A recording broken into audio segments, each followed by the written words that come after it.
സത്യം പറഞ്ഞു കഴിഞ്ഞാൽ എനിക്ക് മനസ്സിലായ ഒരു കാര്യം എന്ന് പറഞ്ഞു കഴിഞ്ഞാല് നമ്മുടെ തമിഴ്നാട് സ്റ്റേറ്റ് മുഖ്യമന്ത്രിയും അതുപോലെ തന്നെ നമ്മുടെ മുഖ്യമന്ത്രി, കേരളയിലെ മുഖ്യമന്ത്രിയും കൂടെ ഒന്ന് ഒരുമിച്ച് ഇരുന്ന് സംസാരിച്ചാൽ തീർന്നാവുന്ന പ്രശ്നമേ ഉള്ളൂ. നമ്മൾ സിമ്പിൾ ആയിട്ടുള്ള കാര്യമാണ്.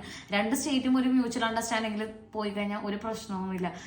സത്യം പറഞ്ഞു കഴിഞ്ഞാൽ ഈ പ്രായം നോക്കുമ്പോഴത്തേക്ക് ഈ അപ്പൂപ്പൻ അമ്മൂമ്മമാർക്കൊക്കെ വാശി ഭയങ്കര കൂടുതലായിരിക്കും. ലൈക്ക് അത് തന്നെയാണ് ഇവിടെ നടന്നുകൊണ്ടിരിക്കുന്നത്.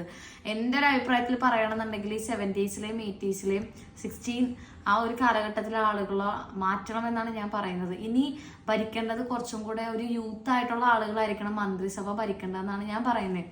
ആ ഒരു പിടിവാശി, അപ്പൂപ്പന്മാരുടെ പിടിവാശി, അതാണ് സത്യത്തിൽ ഇപ്പൊ ഇവിടെ നടന്നുകൊണ്ടിരിക്കുന്നത്. കാരണം അപ്പ കണ്ടവനെ അപ്പ എന്ന് വിളിക്കുന്ന ഒരു ക്യാരക്ടറാണ്. അത് പറഞ്ഞു വരികയാണെന്നുണ്ടെങ്കിൽ അങ്ങനെയുള്ള ഒരു ബിസിനസ്സുകാരും എനിക്ക് ഇഷ്ടമല്ല, അത് വേറെ കാര്യം. അങ്ങനെയുള്ളവരാണെന്നുണ്ടെങ്കിൽ ഞാനത് ഒഴിവാക്കുകയും ചെയ്യും. അത് തന്നെയാണ് ഈ മന്ത്രിസഭയിൽ നടക്കുന്നത്. കാരണം ആദ്യമൊക്കെ മോഡിഫിക്കേഷൻ ഒക്കെ ഭയങ്കര കുറ്റപ്പെടുത്തിയിട്ടാണ് ആൾക്കാർ നിർണ്ണയിച്ചത്. ഇപ്പൊ അത് ഭയങ്കര സപ്പോർട്ട് ചെയ്തിട്ടുണ്ട്. കാരണം കാര്യം കാണുന്നിട്ട് കഴുതക്കാലും പിടിക്കണമെന്നാണല്ലോ.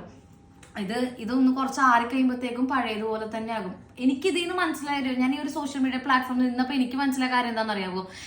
ഇവര് സത്യം പറഞ്ഞു കഴിഞ്ഞാൽ ഒരു പാവക്കുട്ടിയാണ്. അന്നല്ല ആ കസേരയിൽ ഇരിക്കുന്ന ഒരു പാവക്കുട്ടി. ഇതിന് ബാക്കിൽ കുറെ ആൾക്കാർ ഇരിക്കുന്നുണ്ട്. അവരെന്താണോ പറയുന്നത് അതാണ് ഇവര് പ്രവർത്തിക്കുന്നതും പറയുന്നതൊക്കെ. അല്ലാതെ ഇവിടെ വേറെ അവർക്കൊരു റോൾ ഉള്ളതായിട്ട് എനിക്ക് തോന്നുന്നില്ല. ഇതിന്റെ ബാക്കിൽ ഒരു ടീമുണ്ട്, അവരെന്താ പറയണത് അത് തന്നെയാണ് ഇവര് ചെയ്യുന്നതും കാണിച്ചു കൂട്ടണതൊക്കെ. ഇന്നിപ്പോ മോഡിഫിക്കേഷൻ സപ്പോർട്ട് ചെയ്യുന്നുണ്ട്, നാളെ അത് മാറ്റി പറയും. അതാണ് ഇവിടെ നടക്കാൻ പോകുന്നത്. നിങ്ങൾ എഴുതി വെച്ച് വേണമെന്നുണ്ടെങ്കിൽ. കാരണം ആദ്യമൊക്കെ അങ്ങനെ കുറെ സപ്പോർട്ട് ചെയ്യും, ഇപ്പൊ കാര്യം കാണണം.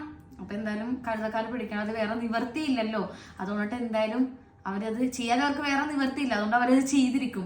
പിന്നെ കുറെ നാൾ ഇങ്ങനെ പോയി കഴിയുമ്പോഴത്തേക്കും ആൾക്കാർക്കാണെന്നുണ്ടെങ്കിൽ ഒരു മടുപ്പ് തോന്നും. അപ്പൊ ബാക്കിൽ നിന്ന് ഇത് കുത്തി കഴിയുമ്പോഴത്തേക്കും എന്താ പറയാ, ഈ കാക്കയുടെ വിശപ്പ് മാറും, പശുവിന്റെ കടിയും മാറി എന്ന് പറഞ്ഞ പോലത്തെ അവസ്ഥയാകും ഏറ്റവും ലാസ്റ്റ് ആ ചെയറിൽ നിന്ന് ഒഴിഞ്ഞു പോകേണ്ട ഒരു അവസ്ഥ വരെ ആകും. ഞാൻ പറഞ്ഞു തന്ന വേറൊന്നുമല്ല, ഇത് ഭയങ്കര സിമ്പിളായിട്ട് തീർക്കാവുന്ന പ്രശ്നമേ ഉള്ളൂ. ഇത് ഇത്ര വലിച്ചു നീട്ടി ഇതിൻ്റെയൊക്കെ കുറെ കാര്യങ്ങൾ പറയാനായിട്ടുണ്ട്. എന്തായാലും ഞാനിതിപ്പോ പറയുന്നില്ല. നിങ്ങൾ എന്റെ എല്ലാ വീഡിയോസും കണ്ടു നോക്കുന്നിട്ട് ഇതിൽ നിന്നൊന്ന് ചിന്തിച്ച് നോക്കും. നിങ്ങൾ പല കാര്യങ്ങളും നിങ്ങൾക്ക് ഇതിൽ നിന്ന് മനസ്സിലാകും.